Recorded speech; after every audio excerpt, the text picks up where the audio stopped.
অনেক সময় দেখা যায় আপনার বাসা যদি কোনো বিপদে আপদে পড়েন তখন আপনারা একটু মিলাদ মাহফিল করিয়ে দিবেন বা হুজুর এনে খতম করাই দিবেন, অনেকটা মুশকিল আসান দূর হয়। আসসালামু আলাইকুম, সবাই কেমন আছেন? আশা করি সবাই ভালো আছেন। আমি আল্লাহর রহমতে ভালো আছি। প্রতিদিনের মতো নতুন একটি ভিডিও নিয়ে আপনাদের মাঝে হাজির হলাম। এটা ছিল গতকাল, আপনার কালকে হালিম রান্না করছিল। সম্পূর্ণ ভিডিওটা দেখাইলাম, একটু যখন খাইলাম তখন সাথে শেয়ার করলাম। এটা পরের দিন সকালে। এখন আবদুল্লাহ চলে যাবে আপনার মাদ্রাসায়, ওর আম্মু দিয়ে আসবে। আর আইনের জন্য একটু আমরা যাবো হুজুরের কাছে। আইনকে বলছে একটা আপনার হুজুরের টিয়ালি কবজ দিবে আর কি, অনেকে বলেন আপনার কাইতন, অনেকে আপনার এক এক জেলা এক একটা বলে।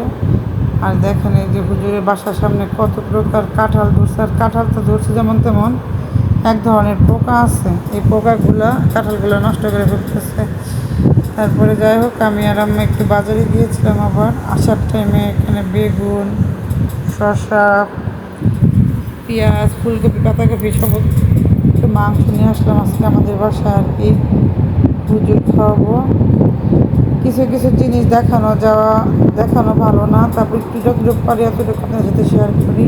আর এখানে দুপুরের জন্য কাটাকাটি করে নিব, সম্পূর্ণ কেটে নিলে আপনার রান্না করতে সুবিধা হয়। এখানে রান্না করবে হচ্ছে করলা ভাজি, রুই মাছ দিয়ে ফুলকপি, গরুর মাংস, এই বাঁধাকপি রান্না করবে, বেগুন ভাজবে, ডাল রান্না করবে। রোজার মাসে যতটুকু রান্না করে যতটুকু খাওয়া যায় না। আর এখানে আপনার ঘর টর পরিষ্কার করতেছে তাবাসসুমের আম্মু। এখানে আমাদের জুতাগুলো যেখানে র্যাকের মধ্যে রাখি এগুলো সুন্দর করে দিয়ে পরিষ্কার করলো, এটা বাইরের সাইডে।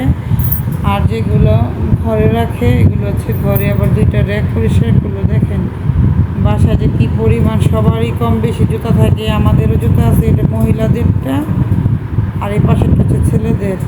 কারণ কেন বললাম, অনেক সময় দেখা যায় আপনার, আমরা যখন ছোট ছিলাম আমার আব্বারে দেখতাম আপনার শুক্রবার দিন বা রমজান মাসে আপনার হুজুর খাওয়াইতো। আমাদের বাসায় প্রতি রমজানে এক মাসে আর কি হুজুরের খাবার ব্যবস্থা করতো। আমাদের বাসা তো অনেক স্টাফরা এক একজনে এক একভাবে খাওয়ান দিত। বিশেষ করে আমার আম্মাই বেশি খাবার খাওয়াইতো। আর এখানে আজকে হুজুর খাওয়াবে বেশি করে আপনার করলা ভাজি করে নেবে, সব কিছু আজকে বেশি বেশি করে রান্না করতেছে।